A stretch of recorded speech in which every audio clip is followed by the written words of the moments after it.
Welcome. എൻ്റെ പേര് ലെന്ന PS. നമുക്കറിയാം, നമുക്ക് മുന്നിൽ വന്നിരിക്കുന്ന രണ്ട് പ്രധാനപ്പെട്ട എക്സാംസ് ആണ്. ഒന്ന് കമ്പനി ബോർഡ് LGSും അടുത്തത് ഡിഗ്രി ലെവൽ പ്രിലിംസും. അപ്പോൾ ഈ രണ്ട് എക്സാംസും കൃത്യമായ സ്റ്റഡി പ്ലാനോട് കൂടി പഠിച്ചു കഴിഞ്ഞാൽ എന്തായാലും നമുക്ക് ക്രാക്ക് ചെയ്യാൻ പറ്റും. കമ്പനി ബോർഡ് LGS എന്ന് പറയുമ്പോൾ അറിയാം, ധാരാളം വാക്കൻസീസ് ഉള്ള എക്സാം ആണ്. അപ്പോൾ നമ്മൾ ഇന്നിവിടെ ഡിസ്കസ് ചെയ്യാൻ പോകുന്നത് കെമിസ്ട്രിയിൽ നിന്നും പ്രീവിയസ് ചോദിച്ചിട്ടുള്ള ചില ക്വസ്റ്റ്യൻസ് ആണ്. ഈ ക്വസ്റ്റ്യൻസ് എന്ന് വെച്ചാൽ റിപ്പീറ്റഡ് ആയിട്ട് ചോദിച്ചിട്ടുള്ളവയാണ്. ഇനി വരാൻ പോകുന്ന എക്സാംസ് ആണെങ്കിലും എന്തായാലും വരാൻ ചാൻസ് ഉള്ള ക്വസ്റ്റ്യൻസ് ആണ്. അപ്പോൾ നമുക്ക് ക്വസ്റ്റ്യനിലേക്ക് പോവാം. ഫസ്റ്റ് ക്വസ്റ്റ്യൻ, രാജദ്രാവകം അല്ലെങ്കിൽ അക്വാ റീജിയ എന്നാൽ? Option A nitric acid hydrochloric acid 1:3. അപ്പൊ നൈട്രിക് ആസിഡും ഹൈഡ്രോക്ലോറിക് ആസിഡും 1:3 എന്ന അനുപാതത്തിൽ ഉണ്ടാക്കിയ ഒരു മിക്സ്ചർ ആണ്. അല്ലെങ്കിൽ നൈട്രിക് ആസിഡ് ഹൈഡ്രോക്ലോറിക് ആസിഡ് 3:1 എന്ന അനുപാതത്തിലാണ്. അല്ലെങ്കിൽ സി എന്താണ്? നൈട്രിക് ആസിഡും സൾഫ്യൂരിക് ആസിഡും 1:3 അനുപാതത്തിൽ. നെക്സ്റ്റ്, നൈട്രിക് ആസിഡും ഹൈഡ്രോക്ലോറിക് ആസിഡും 1:2 അനുപാതത്തിൽ. ഇതിൽ അക്വാ റീജിയ എന്താണ് ഓപ്ഷൻ വരുന്നത്? ഓപ്ഷൻ എ ആണ് കറക്റ്റ് ആൻസർ. നൈട്രിക് ആസിഡും ഹൈഡ്രോക്ലോറിക് ആസിഡും 1:3 എന്ന അനുപാതത്തിൽ ഉണ്ടാക്കിയ മിക്സ്ചർ ആണ് എന്ത്? അക്വാ റീജിയ എന്ന് പറയുന്നത്. അപ്പൊ ഇത് പ്രീവിയസ് ഇയർ ക്വസ്റ്റ്യൻസ് എടുത്താൽ അറിയാം, അക്വാ റീജിയ ഏകദേശം എല്ലാ എക്സാംസിനും ചോദിക്കാറുള്ള ക്വസ്റ്റ്യൻ ആണ് ഈ ഒരു അക്വാ റീജിയനെ പറ്റി. അപ്പോൾ നൈട്രിക് ആസിഡ് 1ഉം ഹൈഡ്രോക്ലോറിക് ആസിഡ് 3ഉം ഈ 1:3 എന്ന അനുപാതത്തിലാണ് അക്വാ റീജിയ ഉണ്ടാക്കുന്നത്.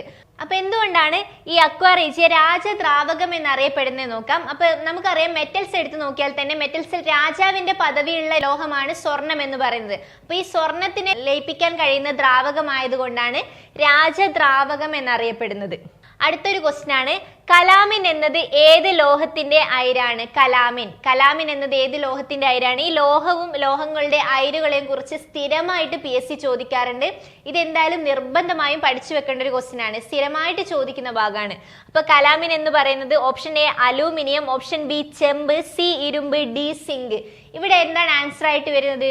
ഓപ്ഷൻ ഡി സിങ്ക് ആണ് കറക്റ്റ് ആൻസർ. കലാമിൻ എന്ന് പറയുന്നത് സിങ്കിന്റെ അയിരാണ്. അപ്പൊ നമുക്ക് ചില ലോഹങ്ങളും അവയുടെ അയിരുകളും എന്തൊക്കെയാന്ന് നോക്കാം. ലോഹം അലൂമിനിയം ആണെങ്കിൽ അയിര് ബോക്സൈറ്റ് ആണ്. അലൂമിനിയത്തിന്റെ അയിരാണ് ബോക്സൈറ്റ്. ഇരുമ്പിന്റെ അയിരാണ് ഹേമറ്റൈറ്റും മാഗ്നറ്റൈറ്റും. ഇരുമ്പ് ഹേമറ്റൈറ്റും മാഗ്നറ്റൈറ്റും ആണ് അയിരായിട്ട് വരുന്നത്. ചെമ്പിന്റെ അയിരാണ് കോപ്പർ പൈറൈറ്റ്സ്, കുപ്രൈറ്റ്സ്, മാലക്കൈറ്റ്. ചെമ്പിന് 3 അയിരുകളാണ് മെയിൻ ആയിട്ടുള്ളത്. ഇതൊക്കെയാണ് കോപ്പർ പൈറൈറ്റ്സ്, കുപ്രൈറ്റ്, മാലക്കൈറ്റ്സ്. ഇത് 3ഉം ചെമ്പിന്റെ അയിരുകളാണ്. നെക്സ്റ്റ് സിങ്ക് ആണെങ്കിൽ സിങ്ക് ബ്ലെൻഡും കലാമിനും ആണ് വരുന്നത്. സിങ്ക് ബ്ലെൻഡും കലാമിനും സിങ്കിന്റെ അയിരായിട്ടാണ് വരുന്നത്.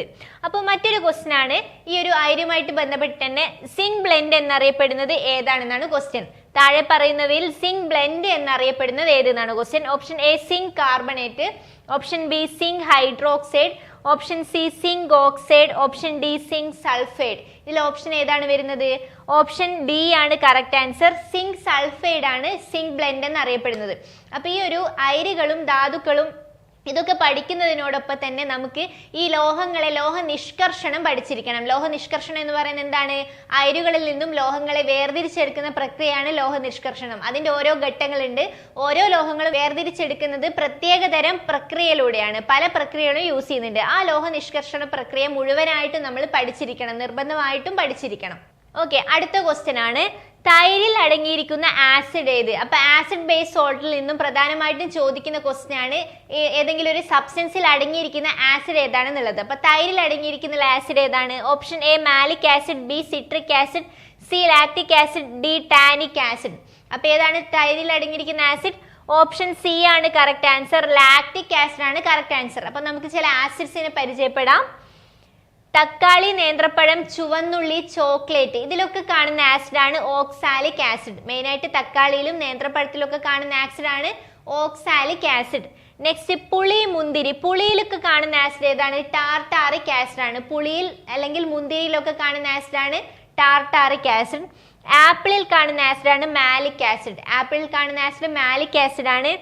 നെല്ലിക്കയുള്ള ആസിഡ് അസ്കോർബിക് ആസിഡ് ആണ്, അസ്കോർബിക് ആസിഡ്. വിനാഗിരിയിൽ അസെറ്റിക് ആസിഡ്. നെക്സ്റ്റ്, തേയിലയിൽ കാണുന്ന ആസിഡ് ആണ് ടാനിക് ആസിഡ്. ടാനിക് ആസിഡ് തേയിലയിൽ കാണുന്ന ആസിഡ് ആണ്. ഓക്കെ, അപ്പൊ ഇനി അടുത്ത ക്വസ്റ്റ്യൻ നോക്കാം. രക്തത്തിന്റെ pH അല്പം ക്ഷാര സ്വഭാവമുള്ളതാണ്, അതിന്റെ pH തിരിച്ചറിയുക. ഇപ്പൊ രക്തത്തിന്റെ pH റിലേറ്റഡ് ക്വസ്റ്റ്യൻ എക്സാമിന് സ്ഥിരമായിട്ട് ചോദിക്കുന്ന ടൈപ്പാണ്. അപ്പൊ ഓരോ സബ്സ്റ്റൻസിന്റെ ഓരോ വസ്തുക്കളുടെയും pH നമ്മൾ അറിഞ്ഞിരിക്കണം. അപ്പൊ രക്തത്തിന്റെ pH എന്ന് പറയുന്നത് 5.6 ആണോ 7 ആണോ 7.4 ആണോ 7.8 ആണോ എന്നാണ് ക്വസ്റ്റ്യൻ. അപ്പോൾ അല്പം ക്ഷാര സ്വഭാവം ഉള്ളതാണ്. ക്ഷാര സ്വഭാവം എന്ന് വെച്ചാൽ ബേസിക്. അപ്പോൾ അല്പം ബേസ് ആണ്. അല്പം ക്ഷാര സ്വഭാവം എന്ന് വെച്ചാൽ എന്താ? 7ൽ കൂടുതലാണെങ്കിൽ അത് ക്ഷാര സ്വഭാവം കാണിക്കും. 7നേക്കാളും കുറവാണ് പി എച്ച് എങ്കിൽ അത് അസിഡിക് പ്രോപ്പർട്ടിയാണ് കാണിക്കുന്നത്, അല്ലെ? ആസിഡ് ആയിരിക്കും. അപ്പൊ 7നേക്കാളും കൂടുതലാണ് പി എച്ച് എങ്കിൽ അത് ക്ഷാരമായിരിക്കും, ബേസിക് സ്വഭാവം കാണിക്കും. ഇനി 7നേക്കാളും കുറവാണെങ്കിൽ അത് ആസിഡ് ആയിരിക്കും, അസിഡിക് സ്വഭാവമാണ് കാണിക്കുന്നത്. അപ്പൊ ഇവിടെ രക്തം അല്പം ക്ഷാര സ്വഭാവമാണ്. രക്തത്തിന്റെ പി എച്ച് എന്ന് പറയുന്നത് 7.4 ആണ് ആൻസർ ആയിട്ട് വരുന്നത്. ഇനി 7 ആണെങ്കിൽ ശുദ്ധജലത്തിന്റെ പി എച്ച് വരുന്നത് 7 ആണ്. അപ്പൊ നമുക്ക് ചില പി എച്ച് നോക്കാം, പി എച്ച് വാല്യൂസ് നോക്കാം.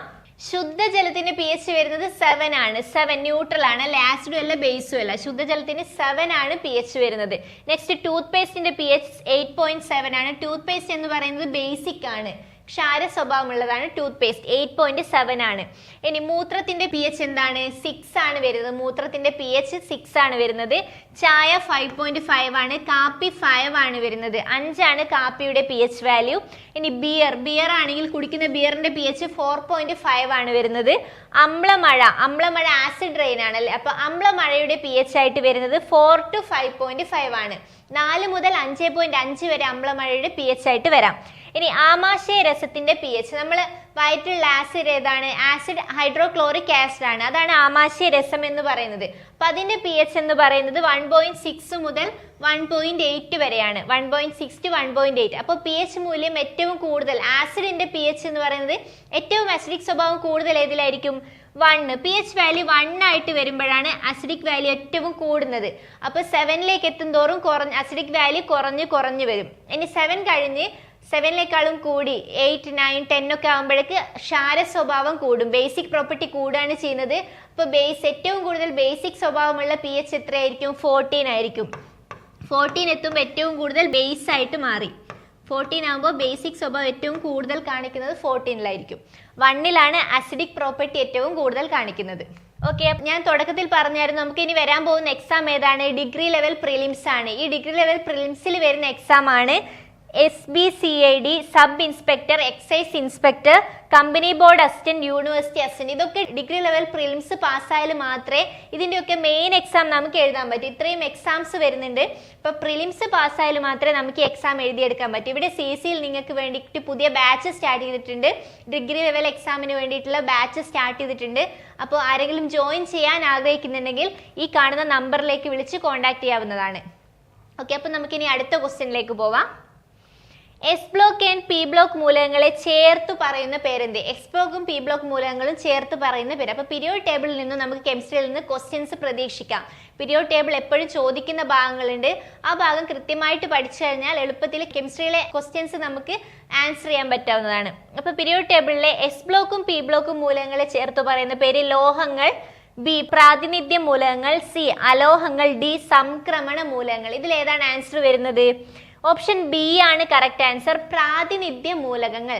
അപ്പൊ എസും പി ബ്ലോക്കും നമുക്കറിയാം. പീരിയോഡ് ടേബിൾ നോക്കിയാൽ അറിയാം എത്ര ഗ്രൂപ്പുകൾ ടോട്ടൽ ഉണ്ട്. ടോട്ടൽ 18 ഗ്രൂപ്പുകൾ ഉണ്ട്. 1 തുടങ്ങി 18 ഗ്രൂപ്പ് വരെയാണ് പീരിയോഡ് ടേബിളിലെ ഗ്രൂപ്പുകൾ ഉള്ളത്. ഇതിൽ ഒന്നാമത്തെ ഗ്രൂപ്പും രണ്ടാമത്തെ ഗ്രൂപ്പും ഈ 2 ഗ്രൂപ്പുകൾ കൂടാതെ 13 മുതൽ 18 വരെയുള്ള ഗ്രൂപ്പുകൾ, ഇത്രയും ഗ്രൂപ്പുകളെയാണ് എന്ത് പറയുന്നത്? പ്രാതിനിധ്യ മൂലകങ്ങൾ എന്ന് പറയുന്നത്.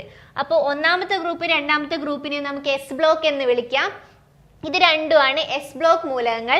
ഇനി 13 മുതൽ 18 വരെയുള്ള ഗ്രൂപ്പ് മൂലകങ്ങൾ പറയുന്ന പേരാണ് പി ബ്ലോക്ക് മൂലകങ്ങൾ. ഈ എസും പിയും കൂടെ ഒരുമിച്ച് പറയുന്ന പേരാണ് എന്ത്? പ്രാതിനിധ്യ മൂലകങ്ങൾ എന്ന് പറയുന്നത്. അപ്പൊ പ്രാതിനിധ്യ മൂലകങ്ങൾ എന്താണ്? 1ഉം 2ഉം എസും പിയും കൂടി ചേർന്ന് വിളിക്കുന്ന പേരാണ് പ്രാതിനിധ്യ മൂലകങ്ങൾ. അപ്പൊ നമുക്ക് പീരിയോഡ് ടേബിളിലെ ഗ്രൂപ്പുകൾ വെച്ചിട്ട് ഓരോ ഗ്രൂപ്പുകൾക്ക് ഓരോ പേരുകൾ കൊടുത്തിട്ട് അതെന്തൊക്കെയാ നോക്കാം. ഒന്നാമത്തെ ഗ്രൂപ്പിന്റെ പേരാണ് ആൽക്കലി ലോഹങ്ങൾ. ആൽക്കലി ലോഹങ്ങളാണ് ഒന്നാമത്തെ ഫസ്റ്റ് ഗ്രൂപ്പ് എലമെന്റ്സിന് അറിയപ്പെടുന്നത്. സെക്കൻഡ് ഗ്രൂപ്പ് എലമെന്റ്സ് രണ്ടാമത്തെ ഗ്രൂപ്പിന് അറിയപ്പെടുന്നത് ആൽക്കലൈൻ എർത്ത് ലോഹങ്ങൾ എന്നാണ്. ആൽക്കലൈൻ എർത്ത് ലോഹങ്ങൾ. 3 മുതൽ 12 വരെയുള്ള ഗ്രൂപ്പുകളിലെ എലമെന്റ്സ് അറിയപ്പെടുന്നത് സംക്രമണ മൂലകങ്ങൾ എന്നാണ്. സംക്രമണ മൂലകങ്ങൾ. ഇനി 13ാമത്തെ ഗ്രൂപ്പ് ബോറോൺ കുടുംബം എന്നും 14 കാർബൺ കുടുംബമാണ്. 15ാമത്തെ ഗ്രൂപ്പാണ് നൈട്രജൻ കുടുംബം. 16 ഓക്സിജൻ കുടുംബമാണ്. 17ാമത്തെ ഗ്രൂപ്പ് അറിയപ്പെടുന്നത് ഹാലജനുകൾ എന്നാണ്. ഹാലജനുകൾ. 18ാമത്തെ ഗ്രൂപ്പാണ് ഉത്കൃഷ്ടവാതകങ്ങൾ. ഇത് ഓരോ ഗ്രൂപ്പുകൾ അറിയപ്പെടുന്ന പേരുകളാണ്. ഇത് ഓർത്തു വെക്കുക. അടുത്ത ക്വസ്റ്റ്യൻ നോക്കാം. അപ്പൊ ഈ ഒരു ക്വസ്റ്റ്യൻ എന്ന് പറയുന്നത് ആറ്റമായിട്ട് റിലേറ്റ് ചെയ്ത ക്വസ്റ്റ്യൻ ആണ്. ആറ്റത്തിന്റെ സ്ട്രക്ചർ, ആറ്റത്തിന്റെ ഘടനയായിട്ട് റിലേറ്റ് ചെയ്ത് എന്തായാലും എക്സാമിന് ക്വസ്റ്റ്യൻ സ്ഥിരമായിട്ട് ചോദിക്കുന്നതാണ്. അപ്പൊ അതുമായിട്ട് റിലേറ്റ് ചെയ്ത് തന്നെയാണ് ഐസോടോപ്സ് എന്താണ്, ഐസോബാർസ് എന്താണെന്നൊക്കെയുള്ള ക്വസ്റ്റ്യൻസ്. അപ്പോൾ അതൊക്കെ പഠിച്ചു വെക്കണം. ആറ്റത്തിന്റെ സ്ട്രക്ചറിനെ പറ്റി പഠിക്കണം, സ്ട്രക്ചർ കണ്ടുപിടിച്ച വഴികൾ പഠിക്കണം. അതേപോലെ ആറ്റം, ന്യൂക്ലിയസ്, ഇലക്ട്രോൺസ് ഇതൊക്കെ ആരാണ് കണ്ടുപിടിച്ചതെന്ന് പഠിക്കണം. ഐസോടോപ്സ്, ഐസോബാർസ് എന്താണ്, ഇതൊക്കെ പഠിച്ചിരിക്കണം. ഓക്കെ, അപ്പൊ നമുക്ക് ക്വസ്റ്റ്യൻ നോക്കാം. ശാസ്ത്രജ്ഞരും അവർ മൂലകങ്ങളെ വർഗീകരിച്ചിരിക്കുന്ന ബന്ധവും താഴെ നൽകിയിരിക്കുന്നു. അതിൽ ഏറ്റവും ശരിയായത് തിരഞ്ഞെടുക്കുക. ഒന്നാമത്തത് ഹെൻറി മോസ്ലി ആണ്. ഹെൻറി മോസ്ലി ആയിട്ട് ഇവിടെ ABCDയിൽ ഏതാണ് ഓപ്ഷൻ കറക്റ്റ് ആയിട്ട് വരുന്നത്? ഹെൻറി മോസ്ലി എന്താണ് കണ്ടുപിടിച്ചത്? ആധുനിക പീരിയോഡിക് ടേബിൾ ആണ് അല്ലേ? അപ്പൊ ആധുനിക പീരിയോഡിക് ടേബിളിലാണ് നമ്മൾ ആദ്യമായിട്ട് അറ്റോമിക് നമ്പർ എന്ന ഒരു കൺസെപ്റ്റ് കൊണ്ടുവന്നത്. അറ്റോമിക മാസിന് പകരം അറ്റോമിക നമ്പറിലേക്ക് എത്തിയത് ആധുനിക പീരിയോഡിക് ടേബിളിലാണ്. അപ്പോൾ ഹെൻറി മോസ്ലി ആയിട്ട് റിലേറ്റ് ചെയ്തിരിക്കുന്നത് അറ്റോമിക നമ്പർ ആണെന്ന് അറിയാം.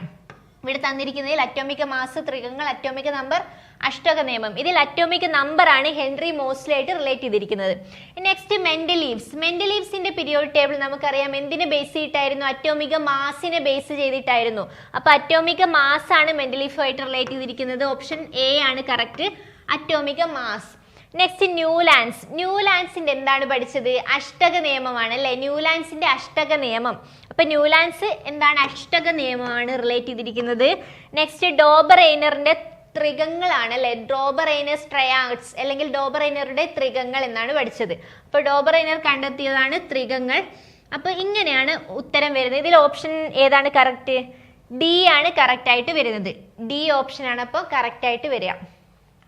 ഓക്കെ, അപ്പൊ ഇതുപോലുള്ള ക്വസ്റ്റ്യൻസ് ചേരുംപടി ചേർക്കാനായിട്ട് ധാരാളം ക്വസ്റ്റ്യൻസ് കാണാം കെമിസ്ട്രിയിൽ നിന്നൊക്കെ. അപ്പോൾ ആറ്റത്തിനെ കുറിച്ച് പറയുകയാണെങ്കിൽ ആറ്റത്തിനെ കണ്ടുപിടിച്ചത് ആരാണ്? ജോൺ ഡാൾട്ടൺ ആണ് ആറ്റം കണ്ടുപിടിച്ചത്. ആറ്റം എന്നുള്ള കൺസെപ്റ്റ് അല്ലെങ്കിൽ ആറ്റത്തിനെ കണ്ടുപിടിച്ചത് ജോൺ ഡാൾട്ടൺ ആണ്. ഇനി ഇലക്ട്രോൺ കണ്ടുപിടിച്ചത് JJ തോംസൺ ആണ് ഇലക്ട്രോൺ കണ്ടുപിടിച്ചത്. പ്രോട്ടോൺ കണ്ടുപിടിച്ചത് ഏണസ്റ്റ് റുദർഫോർഡ് ആണ്. ന്യൂട്രോൺ കണ്ടുപിടിച്ചത് ജെയിംസ് ചാഡ്വിക് ആണ്. ന്യൂക്ലിയസ് ഏണസ്റ്റ് റുദർഫോർഡ് ആണ്. അപ്പൊ ഏണസ്റ്റ് റുദർഫോർഡ് പ്രോട്ടോണും ന്യൂക്ലിയസും ആരാണ്? ഏണസ്റ്റ് റുദർഫോർഡ് ആണ് പ്രോട്ടോണും ന്യൂക്ലിയസും കണ്ടുപിടിച്ചത്. നെക്സ്റ്റ് പോസിട്രോൺ എന്ന് പറയുന്ന കണം കണ്ടുപിടിച്ചത് ആരാണ്? കാൾ ആൻഡേഴ്സൺ ആണ് പോസിട്രോൺ എന്ന കണം കണ്ടുപിടിച്ചത്. ഇനി ആറ്റത്തിനെ കുറിച്ച് പറയുമ്പോൾ ആറ്റത്തിന്റെ മാതൃകകൾ, പല മാതൃകകളും നമുക്ക് പഠിക്കാനുണ്ട്. ആറ്റം മാതൃകകൾ എന്ന് പറഞ്ഞിട്ട് ആ മാതൃകകളൊക്കെ കണ്ടുപിടിച്ചത് ആരാണെന്ന് നോക്കാം. ആറ്റത്തിന്റെ പ്ലം പുഡിംഗ് മാതൃക കണ്ടുപിടിച്ചത് ആരാണ്? JJ തോംസൺ ആണ്. അപ്പൊ പ്ലം പുഡിംഗ് മാതൃകയുടെ മറ്റു പേരുകളാണ് വാട്ടർ മെലൻ മാതൃക അല്ലെങ്കിൽ റെസിൻ പുഡിംഗ് മാതൃക. ഇതൊക്കെ പ്ലം പുഡിങ്ങിന്റെ മറ്റു പേരുകളാണ്. അത് കണ്ടുപിടിച്ചത് ആരാണ്? JJ തോംസൺ ആണ്. ഇനി ആറ്റത്തിന്റെ സൗരയൂഥ മാതൃക കണ്ടുപിടിച്ചത് ആരാണ്? റുദർഫോർഡ് ആണ്. സൗരയൂഥ മാതൃക മറ്റൊരു പേരാണ് ന്യൂക്ലിയർ മാതൃക എന്ന് പറയുന്നത്. ന്യൂക്ലിയർ മാതൃക അല്ലെങ്കിൽ സൗരയൂഥ മാതൃക കണ്ടുപിടിച്ചത് റുദർഫോർഡ് ആണ്. ആറ്റത്തിന്റെ വേവ് മെക്കാനിക് മാതൃക കണ്ടുപിടിച്ചത് ഇർവിൻ ഷ്രോഡിഞ്ചർ ആണ്. വേവ് മെക്കാനിക് മാതൃക ഇർവിൻ ഷ്രോഡിഞ്ചർ. നെക്സ്റ്റ് ആറ്റത്തിന്റെ അനിശ്ചിതത്വ സിദ്ധാന്തം അല്ലെങ്കിൽ അൺസർട്ടൈനിറ്റി പ്രിൻസിപ്പിൾ എന്ന് പറയും. ഇത് കണ്ടുപിടിച്ചത് ഹെയ്സൻബർഗ് ആണ്. ഓക്കെ അല്ലേ? അപ്പൊ ആറ്റത്തിനെ പറ്റി വിശദമായി പഠിക്കേണ്ടതായിട്ടുണ്ട്. അതിൽ ഇമ്പോർട്ടന്റ് ആയിട്ടുള്ള ചില കാര്യങ്ങൾ നമ്മൾ ഇവിടെ ഡിസ്കസ് ചെയ്തത്. ഓക്കെ, അടുത്ത ക്വസ്റ്റ്യൻ നോക്കാം. ഏറ്റവും കാഠിന്യമുള്ള ലോഹം ഏത്? താഴെ തന്നിരിക്കുന്ന ഏറ്റവും കാഠിന്യമുള്ള ലോഹം ഏത് എന്നാണ് question. Option A osmium, B mercury, C chromium, D iridium. ഇതിൽ ഏതാണ് കാഠിന്യം കൂടിയ ലോഹം? കാഠിന്യം കൂടിയ ലോഹം ക്രോമിയം ആണ്. ഓപ്ഷൻ C ആണ് കറക്റ്റ് ആൻസർ, ക്രോമിയം. അപ്പൊ ഇതുപോലുള്ള ലോഹങ്ങൾ, അലോഹങ്ങൾ, ഉപലോഹങ്ങൾ, ഇത് മൂന്നിൽ നിന്നും ക്വസ്റ്റ്യൻസ് വരാറുണ്ട്. ലോഹങ്ങൾ ഏത്, ഉപലോഹങ്ങൾ ഏത്, അലോഹങ്ങൾ ഏത്, അല്ലെങ്കിൽ അലോയിസ് എന്താണ്? അലോയിസിനെ പറ്റിയും ക്വസ്റ്റ്യൻസ് ചോദിക്കാറുണ്ട്. അപ്പൊ മെയിനായിട്ട് നമുക്ക് ഈ ഒരു ലോഹങ്ങൾ, അലോഹങ്ങളിനെ പറ്റി കൃത്യമായ ധാരണ ഉണ്ടായിരിക്കണം. ലോഹങ്ങൾ ഏതൊക്കെയാണെന്ന് പഠിച്ചു വെക്കണം. അലോഹങ്ങളുടെ പ്രത്യേകതകൾ പഠിക്കണം. ലോഹങ്ങളുടെ പ്രത്യേകതകളൊക്കെ പഠിക്കണം. അപ്പൊ കാഠിന്യമേറിയ ലോഹം ക്രോമിയമാണ്. അപ്പൊ മറ്റു ചില ലോഹങ്ങളുടെ പ്രത്യേകത നോക്കാം. ഏറ്റവും ഉയർന്ന കാഠിന്യമുള്ള ലോഹം ക്രോമിയമാണ്. ഇനി ഏറ്റവും താഴ്ന്ന കാഠിന്യമുള്ള ലോഹം ഏതാണ്? സീസിയം ആണ്. ഏറ്റവും കാഠിന്യം കുറഞ്ഞ ലോഹം എന്ന് പറയുന്നത് സീസിയം ആണ്. നെക്സ്റ്റ് ഏറ്റവും ഉയർന്ന സാന്ദ്രതയുള്ള ലോഹങ്ങൾ, സാന്ദ്രത കൂടിയ ലോഹങ്ങളായിട്ടുള്ളത് ഓസ്മിയം, ഇറിഡിയം ആണ്. ഓസ്മിയത്തിനും ഇറിഡിയത്തിനുമാണ് ഏറ്റവും കൂടുതൽ സാന്ദ്രത. നെക്സ്റ്റ് ഏറ്റവും താഴ്ന്ന സാന്ദ്രതയുള്ള ലോഹം എന്ന് പറയുന്നത് ലിഥിയമാണ്. സാന്ദ്രത ഏറ്റവും കുറഞ്ഞ ലോഹം എന്ന് പറയുന്നത് ലിഥിയമാണ്. അപ്പൊ നമ്മളിന്ന് ഡിസ്കസ് ചെയ്തത് കെമിസ്ട്രിയിലെ ഇമ്പോർട്ടൻറ്റ് ക്വസ്റ്റ്യൻസ് ആണ്. കെമിസ്ട്രിയിൽ ചോദിക്കാൻ ചാൻസ് ഉള്ള ചില ഭാഗങ്ങളാണ് ഇവിടെ ഡിസ്കസ് ചെയ്തത്. നിർബന്ധമായും പഠിച്ചിരിക്കേണ്ട പാർട്സ് ആണ്. അപ്പോൾ കെമിസ്ട്രിയിൽ ഏതൊരു രീതിയിലാണ് ക്വസ്റ്റ്യൻ ചോദിക്കുന്നത് എന്ന് നമുക്ക് ഇതിലൂടെ കുറച്ചൊക്കെ ധാരണ കിട്ടിയിട്ടുണ്ടാവും. ഇനി നെക്സ്റ്റ് ക്ലാസ്സിൽ കൂടുതൽ ക്വസ്റ്റ്യൻസുമായിട്ട് കാണാം. Okay, thank